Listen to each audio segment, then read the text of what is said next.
and welcome, ladies and gentlemen, to the 27th day of January 2022. Well, right now we will quickly join into the live cast from Queensland Parliament House before going into the news for today. 50 new paramedics come online with Queensland Ambulance Service and 28 new communication staff, which is fantastic. This is on top of building 3 new hospitals, our 7 new satellite hospitals, where we'll be turning the sod early this year on those, and by 2026 having another 1,056 new beds coming online. So this all helps us prepare not just for dealing with COVID, but of course just dealing with the growth in demand and our population, the ageing population in Queensland. And as we've seen, hundreds of thousands of people moving to Queensland, calling Queensland home, means we have to have the health system that can provide state-of-the-art, best practice healthcare for all Queenslanders. I'll hand over to Dr. Gerard now, and I'm sure our new interns will be happy to take some questions from the media as well. Thank you. Thank you very much, Minister. Sadly, we have 15 deaths to report today. These are people who had a COVID-positive test around the time of their death. Now, just to clarify, and I have mentioned this before, sometimes in people with multiple medical conditions, particularly older people, it can be difficult to determine what exactly what aspect of their illness and to what extent the virus played a cause in the death of that individual. But in the interest of transparency, we report all people who have died who have had a recent positive COVID test. So of those 15 people, there were 2 people in their 60s, neither of whom were fully vaccinated, 9 in their 80s and 4 in their 90s. So just to summarise the vaccination status of the 15 individuals, 4 were unvaccinated, 4 had received 1 dose of vaccine, 5 had received 2 doses of vaccine, and 2 had received a 3rd dose. Hospitalisation rates continue to improve in Queensland. We are now down to 829 people in Queensland public hospitals. It was 928 on Tuesday, 889 on Wednesday, and 829 today. So again, a very significant fall. Now, most of that fall has been on the Gold Coast, as expected. So the Gold Coast, again, it is very clearly peaked and it is on its way down. We believe that the greater Brisbane area, the rest of southeast Queensland, is approaching its peak right now. We are now here at Redland Hospital as we approach the peak of the pandemic here on the north side of Brisbane. In Queensland hospitals, there are 48 patients in intensive care units. That's slightly down from 51 on Tuesday, was 47 yesterday. 15 of those people currently are on ventilators. Here at Redcliffe, as we approach the peak of the pandemic, there are 39 inpatients with COVID-19, 2 of whom are in the intensive care unit. I'll now hand back to the Minister. Thank you. Minister, the case of Derek Jewett has been in the press for the last few days. The family feel that he would have survived if an ambulance had been there sooner. Is that case going to be referred to the coroner, or what investigations are happening with that case? Absolutely. My understanding it will be, and there'll be an internal review, as there always are with any of these with Queensland Ambulance Service, where they go right back to the initial call, the times, what code they allocated, everything that occurred to see if it was a contributing factor. That's what should occur. My condolences to the family. It's an awful situation that none of us want to see happen. And of course, we want to know if there was a contributing factor as far as delay to the hospital. Was it a case of just the hospital being overwhelmed? Look, I can't say at this stage. There's a lot of detail to work through, and it's not for me to determine the clinical outcome and the reasons behind it. We'll wait till that's been done by the relevant authorities and see what the report says. And So that's the update there. 15 deaths. That's a alarming number. From where we sit, but those are the facts and figures. So we can't argue with the facts and figures as they reckon. So right now, yesterday, right across the country, Australia Day was celebrated. The Prime Minister has welcomed some of the newest Australians at the National Citizenship and Flag-raising ceremony. Reporter Talia Roy joins us now from Canberra. Hi there, Talia. So how did it all go? Good afternoon, Ros. Well, I attended the National Citizenship and Flag-raising ceremony with about 300 other people, which is usual for this event. We had the band of the Royal Military College of Duntroon, a welcome to country by Auntie Violet Sheridan, who is a Ngunnawal elder here in Canberra. We also had cannons and a flyover, so all the usual kinds of things you expect from this ceremony. But what does change here every year is the people who become new Australians today. So 19 people in total became new Australians at this particular event. They hailed from 9 different countries, and among them was a bit of a love story. So one family in particular, the man, he was from Zimbabwe, the woman was from the Philippines. They arrived in Australia serendipitously on the same day in 2014 without even knowing each other. They met, they fell in love, and now they've got 2 lovely young children. So I thought that particular story summed up a little bit of the fusion of cultures, which is what we heard a lot of today. The Prime Minister, Scott Morrison, he spoke at the event and addressed the crowd. Here's what he had to say a little earlier. And one of the great expressions of love for our country is to become a citizen. Here and in over 400 places across Australia today, more than 16,000 people from over 150 nations will become Australians, including right here, as women, men and children from 9 nations come together today to become Australians. Today, each of you will be endowed with the same rights, opportunities, privileges and responsibilities as every other Australian, no matter how long they've been here. So who attended the event, Talia? So obviously, as we've... And isn't that wonderful? And of course, we attended 2 of the citizenship ceremonies yesterday. The first one at Jindalee Rotary Club, where 35 people got their citizenship. And I was the guest speaker there. Once again, very well put together. And in the night, we attended a ceremony where 800 people got their citizenship. And that ceremony was by Brisbane City Council and, of course, the councillors and the Lord Mayor, Adrian Sheridan, did a wonderful job. And because of the numbers, we couldn't hold it at the City Hall, and it was held at the RNA showgrounds and the convention centre there. Amazing. But yesterday also happened to be India's Republic Day. And here's what our Prime Minister had to say. Namaste and G'day. Australia and India are celebrating today. January 26, Republic Day in India, Australia Day here in Australia. We share a wonderful friendship between the Australian and Indian peoples.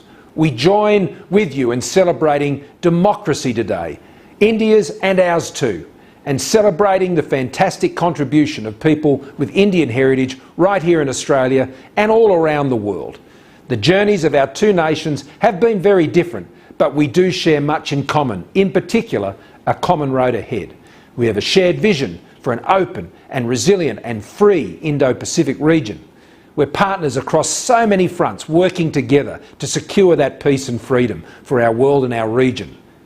I know the pandemic has tested so many of us, families separated, but now families are reuniting and students and travellers are returning to both our shores.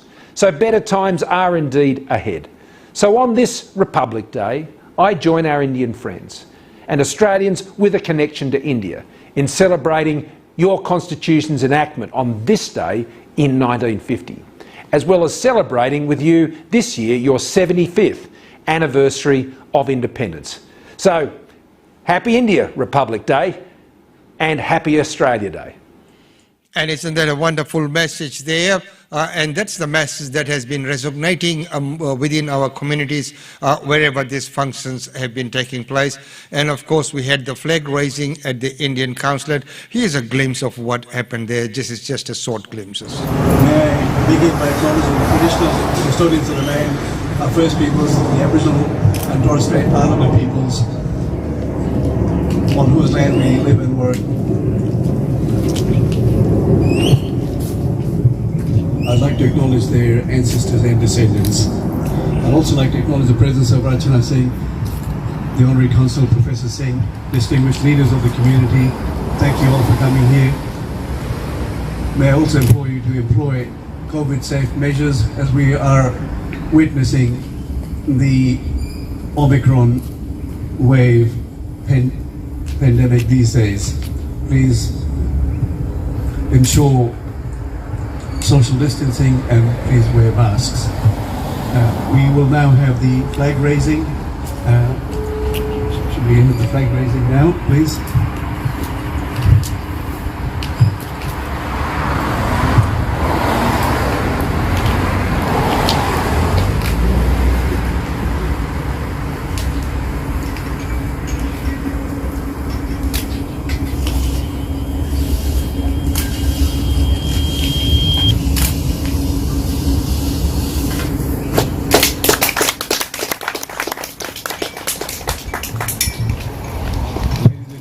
We should now have the Indian national anthem. Please join in.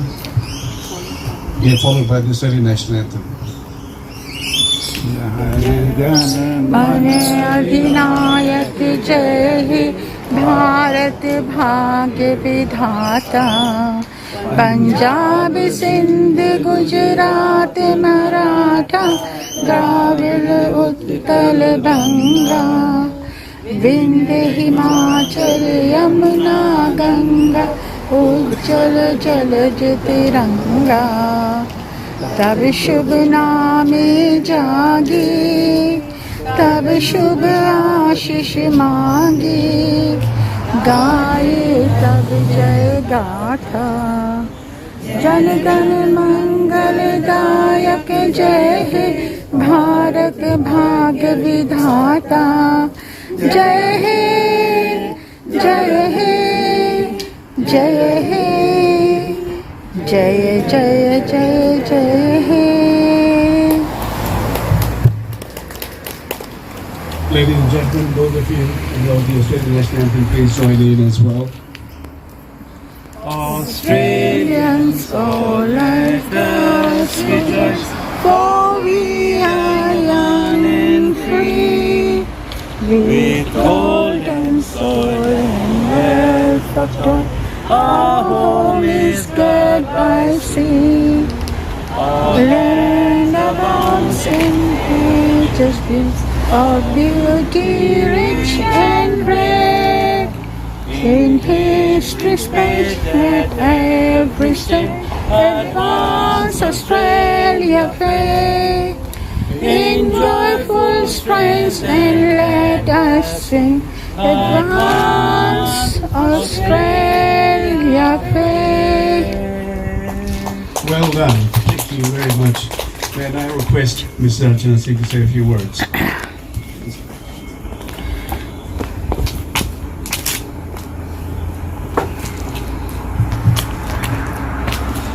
Namaste.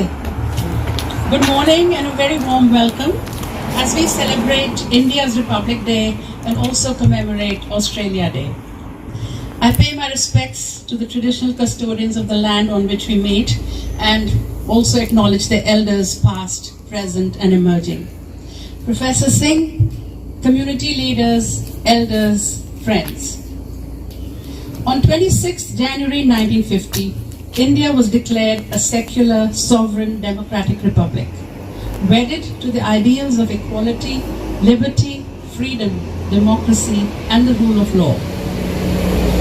In this special year of Azadi Ka Amrit Mahotsav, 75 golden years of Indian independence, we honor India's freedom struggle and celebrate our collective achievements, our collective growth, our contribution to the world, as well as our collective vision for the future. When India became free, many predicted that the democratic experiment would be a dismal failure.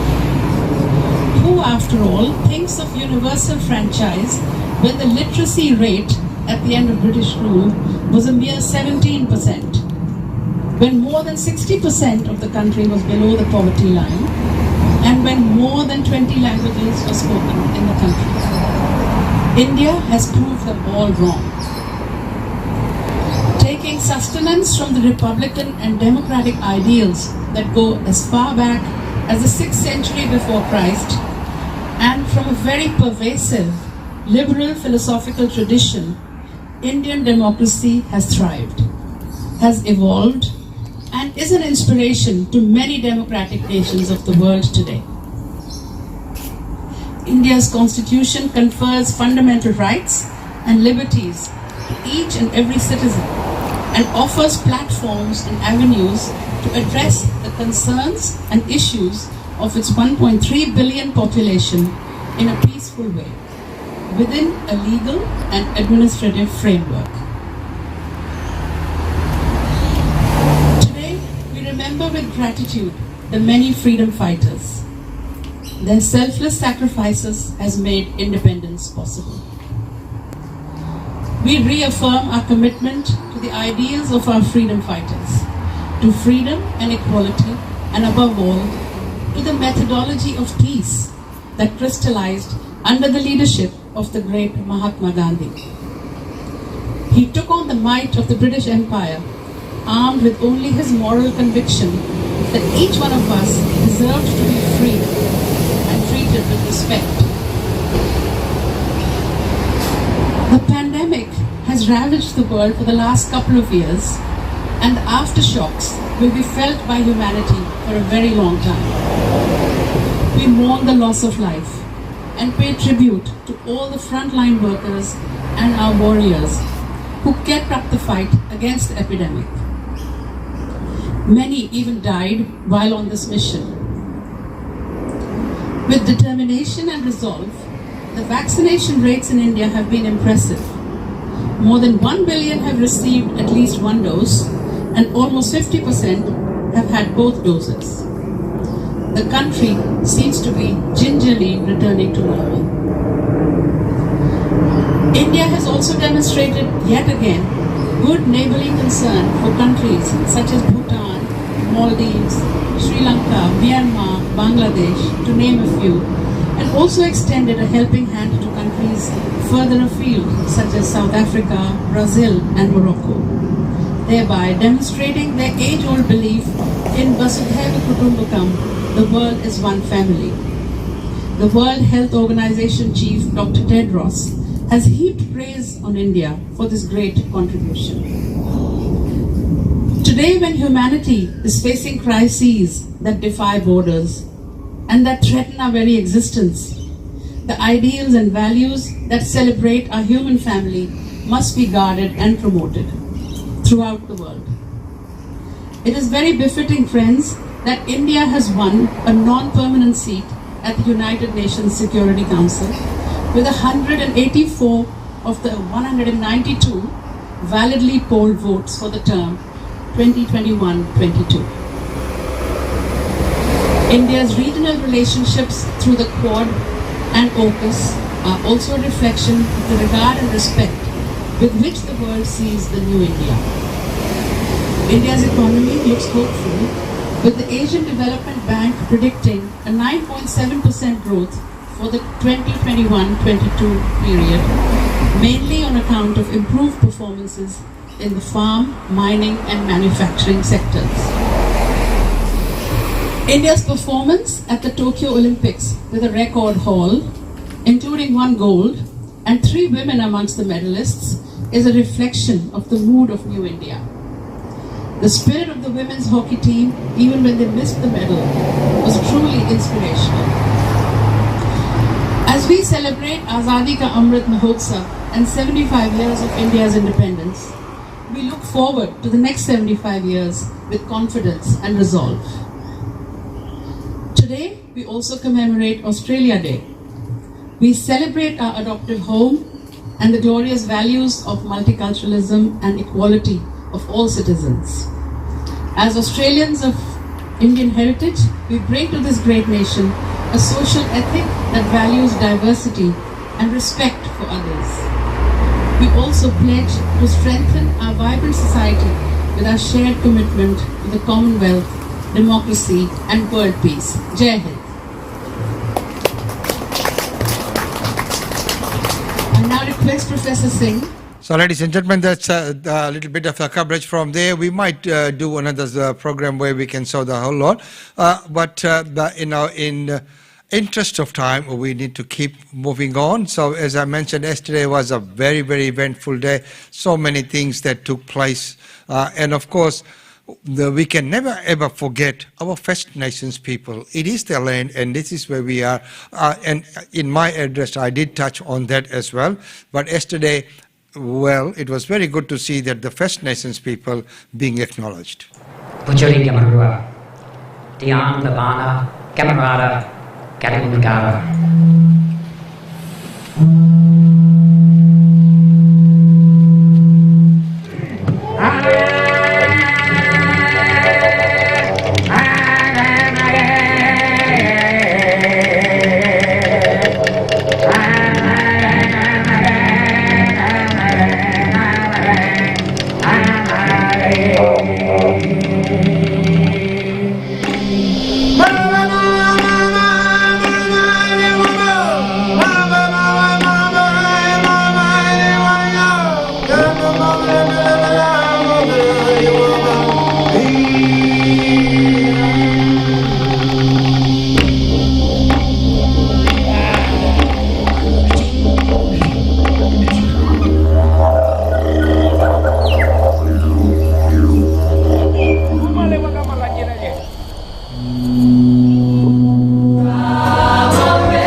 Isn't that wonderful to see William Barton, our Brisbane boy, there as the main Auntie Delmai Barton's son. And of course, he goes a long way to having performed at many of these ceremonies.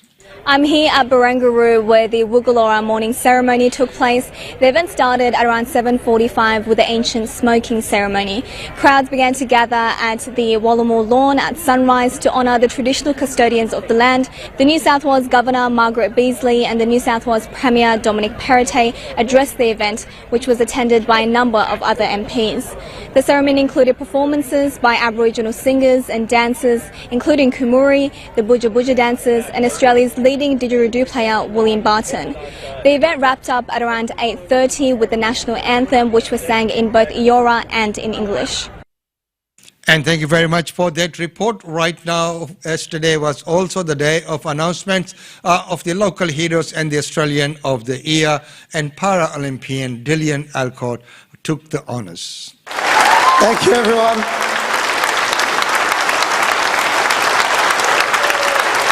Thank you. I think standing ovations are one of the most ironic things in the world, by the way. But I'll take them, all right? Without a doubt. Firstly, I want to acknowledge the traditional owners of the land as well and pay my respects to past, present and emerging. To the Prime Minister, thank you so much. I honestly thought I was no chance tonight. I honestly didn't. I got off the court at 1 o'clock today. I won my semi-final at the Australian Open, luckily. I thought I was no chance. Then I got here and I saw this really good-looking ramp. And I thought, I might have a chance here. To be honest, that's a good-looking ramp. I thought, oh, I'm underprepared. I'm shaken. To everybody that's not nominated for the Australian of the Year category, but absolutely everybody here tonight, congratulations on what you're doing. I feel ridiculous sitting up here, to be honest. I was looking at everybody's profiles, what you're doing. You don't need this to keep changing this country. You really don't. And I'm extremely honoured to be among all of you and to get the nod. As I said, congratulations on everything that you're doing. And I feel, I mean, The last 2 years have been so tough on so many people, and I feel honestly ridiculous being here. To our frontline workers, our nurses, our doctors, people running our vaccines, our AMBOs, our firefighters, you deserve this way more than a guy who hits tennis balls and likes talking. You know what I mean? I really mean that, and it's such a huge honour, and I know, I guess she has officially finished her turn as Australian of the Year, but it would be remiss of me without shouting out Grace Tame on an absolute incredible year.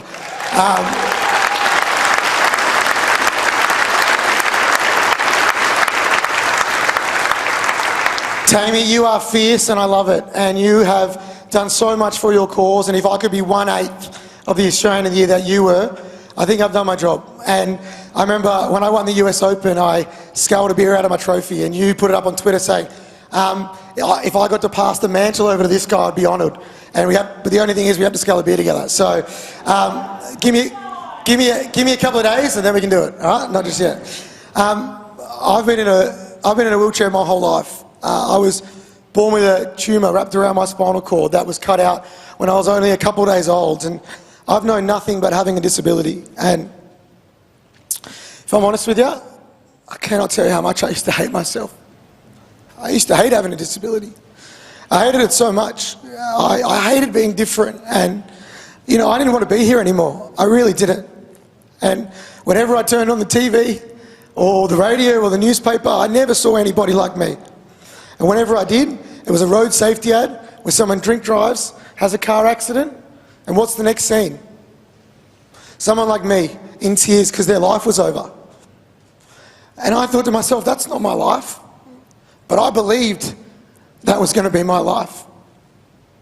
And I'm so lucky that I had one of the best family and some of the best friends and my beautiful partner Chantel and my whole team who told me that I was worthy and that I was allowed to be loved. And when I reached the end of my teenage years, I started seeing people like me. I also stand on the shoulders of giants, not literally. Still can't stand. But Paralympic athletes like Louise Savage, Kurt Fernley, Danny Dottoro, people that are the reason that I got into sport, advocates like Stella Young, they paved the way so I can be here tonight. And well done and very well put there, the very emotional speech there by coming from the heart, and what great emotions, and congratulations once again. And of course yesterday was the announcement of all the OIMs and IMs, and could I do a shout out for the co-founder of Queensland Multicultural Council, Dr. Kwong Bui, for his Australia Day award yesterday. Well done, congratulations, well deserved. Well, right now, looking at the time as well, it's time to go to Daily India Report. Welcome to the Daily India Report that brings you glimpses of the changing India. In our first story, India marked its 73rd Republic Day on 26 January 2022 with special celebrations as the country will achieve the milestone of 75 years of independence on 15th August 2022. The entire year of celebrations have been called Azadi Ka Amrit Mahotsav. A key feature of the celebration is the Republic Day parade in the capital, New Delhi, on the historic Rajpath that runs from the President Palace or the Rashtrapati Bhavan to the India Gate, a memorial for the fallen soldiers. As always, India proudly displays its massive military might, cultural diversity and many unique development initiatives. Emphasis this entire year is to mark the 75th year of independence of the country under the slogan Azadi Ka Amrit Mahotsav. India's story of independence and quickly creating and adopting a robust constitution that guarantees liberty, is inclusive, social, democratic, multi-religious and secular is quite unique. The government has announced that the Republic Day celebrations would henceforth be week-long between January 23rd and January 30th. The celebrations will begin on January 23rd, the birth anniversary of the great freedom fighter Netaji Subhash Chandra Bose, and end on January 30 as Martyrs' Day, marking Mahatma Gandhi's assassination. The Ministry of Defence has conceptualized a series of new events during the parade on Rajpath. The Beating the Retreat ceremony at Vijay Chowk will be held on January 29th. The Republic Day parade ceremony started with Prime Minister Narendra Modi visiting the National War Memorial. As per the tradition, the national flag was unfurled, followed by the national anthem with a booming 21-gun salute. The parade began with President Ramnath Kovind taking the salute. Glorious winners of the highest gallantry awards followed. It was commanded by Parade Commander Lieutenant General Vijay Kumar Mishra, a second-generation army officer, Ati Vishisht Seva Medal. Major General Alok Kakkar, Chief of Staff of Delhi Region, was the parade's second-in-command. A total of 6 marching contingents of the army, including Rajput Regiment, Assam Regiment, Jammu and Kashmir Light Regiment, Sikh Light Regiment, Army Ordnance Corps and Parachute Regiment were present there. The theme of the marching contingents was the display of the evolution of the uniforms and personal weapon of the Indian Army over the last 75 years. The key highlight included a grand flypast by Indian Air Force with 75 aircraft. To give better live coverage of celebrations, multiple cameras were installed by national broadcaster Doordarshan at strategic locations including the National Stadium Dome, the National War Memorial, among others.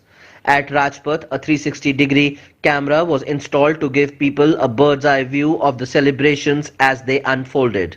Another such camera was placed on top of the India Gate.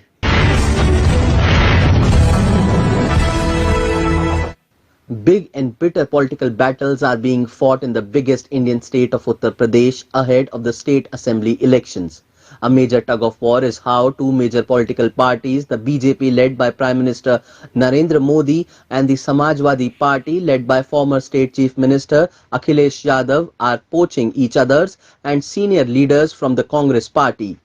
The BJP scored a coup as Congress strongman, a former Union Minister RPN Singh, joined the Modi Brigade on 25th January 2022.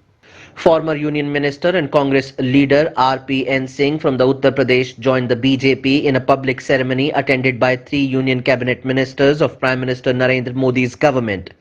Singh is the second big exit from the Congress in the state after Jitin Prasada, who quit last year.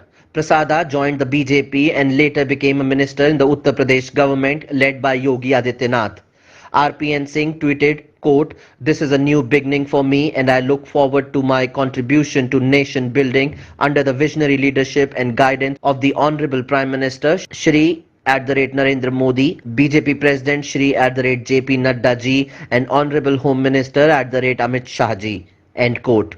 In a letter to Congress President Sonia Gandhi, he said, "I hereby tender my resignation from the primary membership of the Congress Party with immediate effect. I thank you for providing me with an opportunity to serve the nation, the people and the party." India has extended immediate relief assistance of USD 200,000 for relief, rehabilitation and reconstruction efforts in tsunami-hit Tonga. India announced immediate assistance of $200,000 for relief, rehabilitation and reconstruction efforts in Tonga, which was hit by a massive volcanic eruption and a tsunami on January 15th. The eruption of an undersea volcano sent tsunami waves across the Pacific Ocean and was heard 2,300 kilometers away in New Zealand. According to NASA, the volcanic eruption was hundreds of times more powerful than the atomic bomb the US dropped on Hiroshima during World War II. The tsunami impacted large sections of Tonga's population and caused significant infrastructural damage. The death toll from the volcanic eruption and tsunami has risen to 6, according to information provided by Tonga's emergency department. India also extended deep sympathy to the government and people of Tonga for the damage and destruction caused by the unprecedented disaster. The volcanic eruption obliterated an island north of Tonga's capital, according to NASA. Authorities in Tonga said more than 4/5 of the population was affected by the tsunami and volcanic ash.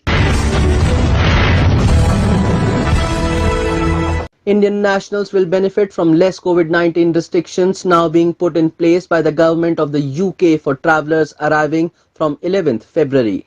Indian nationals heaved a sigh of relief as the government of the UK is removing all restrictions on overseas travellers starting 11th February. All testing requirements will be removed for eligible fully vaccinated arrivals, and they will be required to fill out a passenger locator form. The travellers who aren't recognized as fully vaccinated will need to take a pre-departure test and a RT-PCR test on or before the second day after the arrival in the UK. The changes in travel rules will be in place ahead of the February half-term for educational institutions and follow the success of Britain's booster programme, according to a statement from the UK government. The new framework aims to provide stability for travellers and the travel industry throughout 2022 and will result in savings of around £100 for an average family with the removal of testing.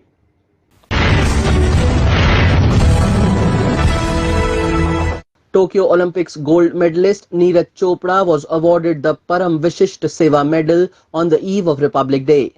Tokyo Olympics gold medalist Neeraj Chopra was honoured with Param Vishisht Seva Medal on the eve of Republic Day by the Government of India. Neeraj Chopra is the first track and field athlete to win a gold medal for India at the Olympics. President Ramnath Kovind honoured 384 defence personnel with gallantry and other awards at the Rashtrapati Bhavan.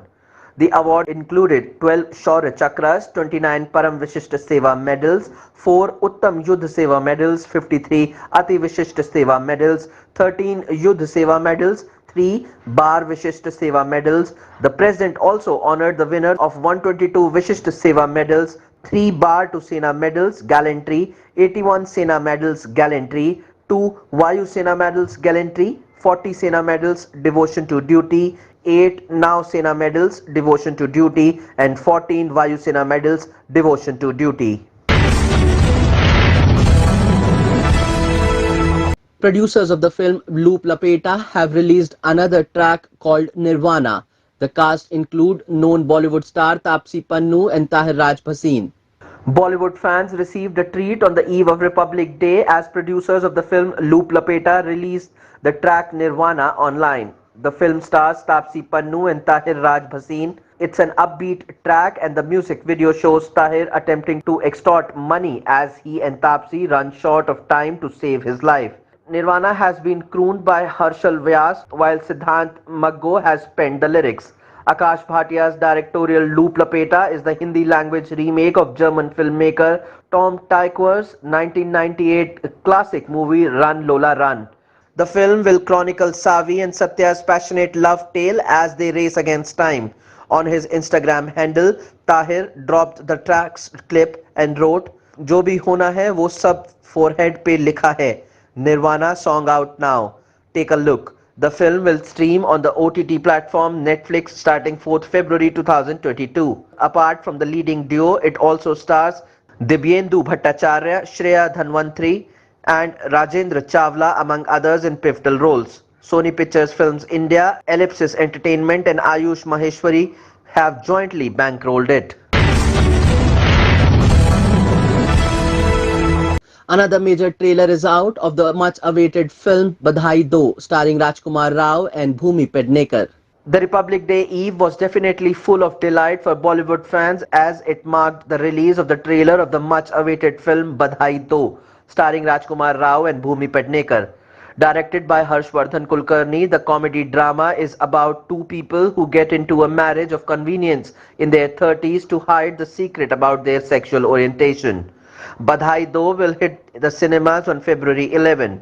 Sharing the Badhai Do trailer, Rajkumar Rao wrote, #Badhai Do trailer, it's one of those films that came our way, touched our hearts in ways we can't explain.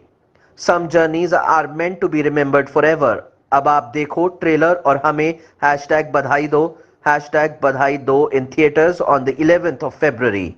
Badhai Do's cast also features Seema Pahwa, Sheba Chadha, Cham Darang, Loveleen Mishra, Nitish Pandey and Shashi Bhushan among others. It is backed by Jungli Pictures.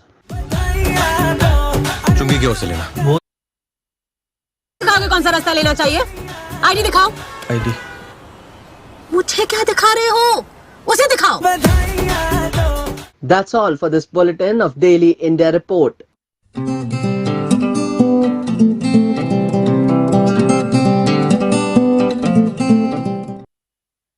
And thank you very much for that report, Ankit. Well, right now it's time to say goodbye from the segment today. It's been a little bit of an extended segment because there's so much to talk about and there's so many other news that we could not bring to you today. But until tomorrow, it's goodbye from me.